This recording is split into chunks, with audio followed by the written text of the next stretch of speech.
북저널리즘 위크엔드 시작합니다.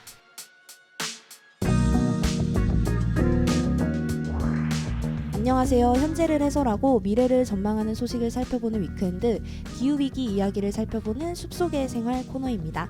이현대 에디터, 오늘은 어떤 소식 준비해 주셨나요? 예, 오늘은 중앙 아메리카 이야기를 좀 해보려고 하는데 그 중미에 있는 코스타리카 이야기입니다. 네. 그 코스타리카라는 나라 뭐 두 분 좀 어떤 이미지 갖고 있으세요? 저는 커피 생산되는 나라라는 것 말고는 정말 아무것도 모릅니다. 아니 사실 우리가 약간 그런 게 있어요. 그 북반구 있잖아요. 북반구 국가들에 대해서는 좀 많이 알고 있는데 이 적도 밑으로 내려가거나 적도 하여튼 근처로만 가도 잘 모르는 것 같아요. 저도 오늘 이렇게 질문을 받고 나서야 좀 저의 무지함을 다시 돌아보게 되네요. 저도 그냥 나뭇잎이 많을 것 같다? 이 정도의 이미지? 그 정도인 것 같아요, 저도. 그렇죠. 그 우리가 사실 뭐 중미에 있는 나라들을 많이 알고 있지는 못할 텐데 코스타리카가 생물 다양성이 굉장히 풍부한 나라입니다. 그래서 면적으로는 지구 면적의 0.03%밖에 안 되는데 그 생물 다양성에 있어서는 거의 6% 정도를 차지하는 나라고 생태 관광으로도 매우 유명한 나라이고요. 네. 그래서 이 코스타리카에서 세계 최초로 공영 동물원을 없애기로 했습니다. 그래서 그 주립 동물원이 2개가 남아 있었는데 그게 이제 지난주 토요일에 폐쇄하겠다라고 정부에서 발표를 했어요.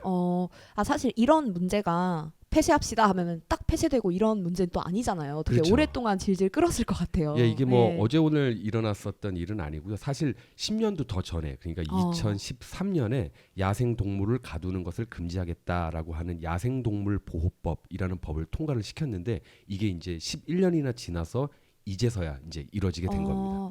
왜 바로 좀 시행이 어려웠나요? 그 당시에 이제 그 공영 동물원을 운영하던 재단이 펀다주라는 곳이었는데 네네.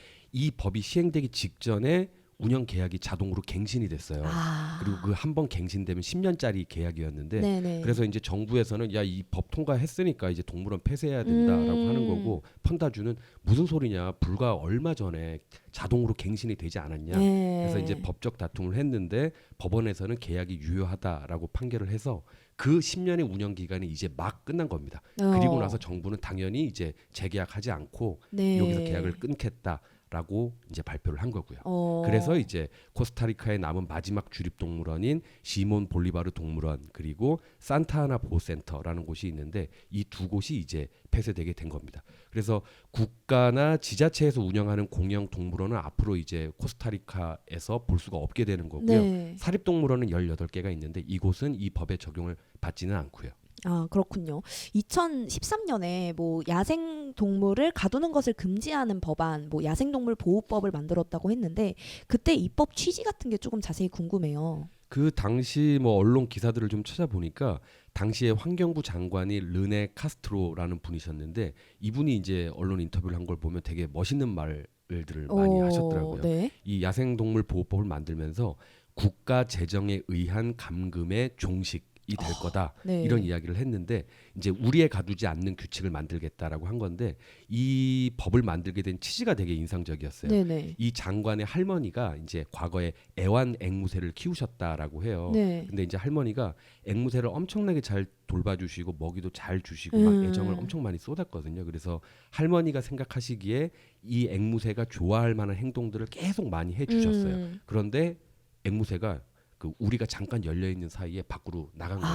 그리고 당연히 돌아오지 않았는데 그래서 인간이 아무리 잘 보살펴도 결국은 우리밖에 더 좋다.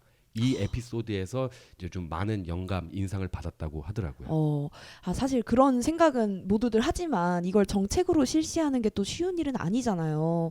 이걸 되게 파격적이라고 표현해야 할 것 같아요. 이 실제로 코스타리카가 자연 환경 뭐 이런 부문 관련해서는 파격적인 정책을 굉장히 많이 내놓고 있습니다. 코스타리카 면적이 우리나라 그러니까 남한 면적의 절반 정도인데 네. 그 국토의 절반이 또 숲이에요.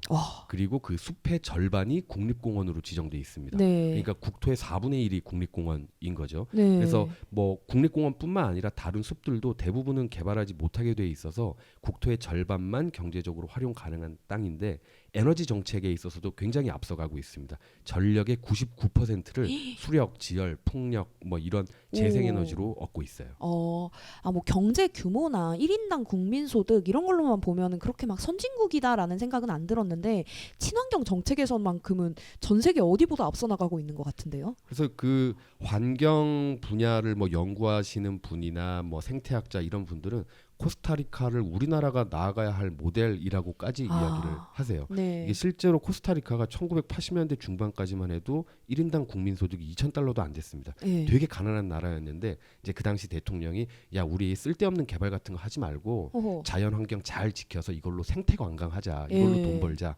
해서 이제 지금은 국민 소득이 1만 달러가 이제 넘어섰거든요. 그래서 적당히 잘 살고 적당히 행복하게 사는 나라이고 예. 실제로 이제 라틴 아메리카에서는 행복 지수가 가장 높은 나라라고 해요. 그리고 뭐 또 파격적인 정책 중에 하나 더 소개해 드리자면 그 코스타리카 수도가 산호세인데 요 바로 옆에 있는 도시 쿠리다바트라는 곳이 있는데 네네. 이 도시에서는 꿀벌, 나비, 식물한테 시민권을 부여를 했습니다. 오. 그래서 사람처럼 대우받고 뭐 보호를 받는 거죠. 네. 그리고 뭐 환경뿐만 아니라 어떤 뭐 세계 평화 이런 거에도 상당 부분 기여하고 있는 나라라고도 네. 볼 수 있는데 코스타리카는 군대가 없어요. 야. 그래서 과거에 세계 최초로 역시나 군대를 해산을 했고 여전히 군대를 보유하지 않고 있습니다. 그래서 군대도 없고 뭐 환경, 생물 다양성 보존, 재생에너지 이런 부분에 있어서는 굉장히 선도적인 나라죠. 그렇네요. 배울 점이 굉장히 많네요. 다시 아까의 동물원 이야기로 돌아와서 그 동물원 폐쇄와 관련해서 우리나라에서도 굉장히 이야기가 많았잖아요. 그렇죠. 뭐 애견 뭐 이제 라쿤 카페나 뭐 미어캣 카페 이런 곳들이 폐쇄되면은 거기에 있던 동물들은 어디로 가냐 뭐 이런 이야기가 굉장히 많았는데 마찬가지의 질문을 제기해 볼 수 있을 것 같아요. 그 지난주부터 이제 주 정부 관계자들이 이제 아까 소개해드렸었던 두 시설에 있던 동물 287마리를 재활센터로 옮기기 시작했다라고 합니다. 그래서 그 재활센터에서 이제 동물들의 건강 상태를 평가하고 어떤 환경이 얘네들한테 가장 적합한지 이제 판단하고 결정할 예정이라고 해요. 저는 한편으로는 사실 동물원이라는 곳이 뭐 밥도 주고 이제 보살펴주고 하는 곳이다 보니까 그런 공간에 익숙해진 동물들이 야생으로 돌아가서 잘 살 수 있을지가 걱정이 되더라고요. 예, 실제로 그 현지 언론들을 살펴보니까 그 부분에 대한 지적들을 많이 하고들 있으시더라고요. 그 동물원에 있었던 동물들 중에 어떤 동물들은 막 30년 넘게 우리에 갇혀 있었던 애들도 있다라고 하는데 그래서 이제 생물학자, 수의사 뭐 이런 분들이 팀을 꾸려가지고 얘네를 야생으로 돌려보낼지 아니면 보호구역에서 살게 할지 이런 걸 이제 판단하게 될 예정이라고 하는데요. 그런데 이제 어떤 동물 같은 경우에는 야생에 나갈 준비가 되려면 또 몇 년이 걸릴 수도 있고 네. 또 어떤 애들은 영원히 야생으로 돌아가지 못할 수도 있다라고 합니다. 그게 이제 야생에서 좀 살아남는 법을 좀 배우지 못했기 때문이겠죠? 예, 그렇죠. 그 동물원에 오래 갇혀 있었거나 아니면 아예 동물원에서 태어난 애들은 이제 스스로 먹이를 뭐 찾는 방법 자체를 배우지를 못했고 그리고 포식자들로부터 자신을 보호하는 기술 이것도 익히지를 못했었죠. 그래서 그 이제 요번에 폐쇄되는 시설 중에 한 곳인 산타아나 보호센터 같은 경우에 여기에 이제 재규어가 있는데 어미를 잃은 재규어 2마리가 이제 들어왔대요. 네네. 그래서 생후 한 달 정도 됐을 때 그 센터로 들어오게 됐는데 아이고. 얘네들은 뭐 평생 사냥을 해본 적이 없는 거잖아요. 그쵸. 보통은 어미와 함께 살면서 사냥하는 방법, 자신을 지키는 방법 그런 거를 배우는데 네네. 이 배우는 기간이 야생에서는 3년 정도가 걸린다라고 합니다. 그런데 걔네들은 아무것도 배운 게 없는 거죠. 그래서 만약에 얘네를 바로 야생으로 보내버리면 굶어 죽거나 아니면 다른 더 큰 짐승들한테 잡아먹힐 수도 있고요. 그 영화 중에서 프리윌리라는 영화도 생각이 나는데 거기에 윌리 역할로 나왔던 범고래도 바다로 돌아갔지만 결국 결말이 그렇게 좋진 않았잖아요. 예, 맞아요. 그 프리윌리에서 이제 윌리 역으로 나왔었던 범고래 케이코라고 있는데 얘가 이제 바다 사육장에서 몇 년간 야생 적응 훈련을 받은 다음에 이제 몸에 그 추적 장치를 딱 달고 2001년에 야생으로 이제 돌아갔습니다. 네. 그런데 얘가 이제 그 야생의 범고래 무리하고 잘 어울리지 못하고 아유. 사람을 너무 좋아해서 계속 음. 바다 사육장으로 돌아왔대요. 네. 그러면 다시 또 내보내고 그럼 또 돌아오고 이렇게 반복하다가 이제 풀려난 지 2년 뒤인 2003년에 이제 급성 폐렴으로 죽었다고 합니다. 이게 멀리서 보면 동물원 폐쇄라는 게 지금 시대에 맞는 것 같긴 한데 또 그 동물원에서 살고 있던 동물들이라는 좀 가까운 시선에서 보면 부작용이 생각만큼 작지는 않은 것 같아요. 예, 정말 그런 것 같아요. 이 동물 권리 운동을 하시는 분들은 야생에 사는 동물을 우리에 가둬서 키우는 게 잔인하고 너무 인간 중심적이다 이렇게 이제 지적들을 하시는데 뭐 생태 환경 이런 쪽으로 가면 갈수록 이제 일반 대중의 관심도 커지고 있잖아요. 그래서 많은 분들도 그 방향에는 동의를 하고 계신 것 같아요. 그런데 이게 조금 더 자세히 들여다보면 좀 복잡한 문제라는 생각이 들더라고요. 이번에 폐쇄된 동물원에 있던 동물들도 대부분의 경우에는 밀렵군이 잡은 걸 정부에서 압수를 한 거거든요. 그래서 이제 아기 때 동물원에 들어와서 평생을 동물원에 살았던 애들인 거죠. 네. 그래서 이제 얘네를 풀어주게 되면은 뭐 확실한 죽음으로 내모는 길이다 이런 주장도 있습니다. 그렇군요.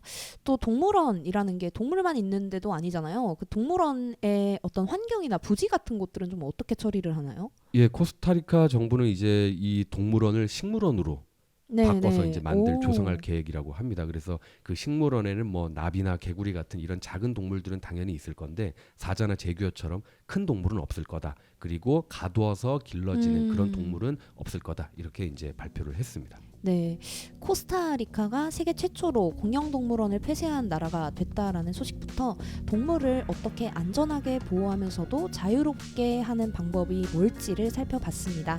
북저널리즘 위크엔드는 북저널리즘 웹사이트와 애플 팟캐스트, 스포티파이, 네이버 오디오 클립 그리고 유튜브에서도 만나보실 수 있습니다. 그럼 내일도 위크엔드에서 만나요.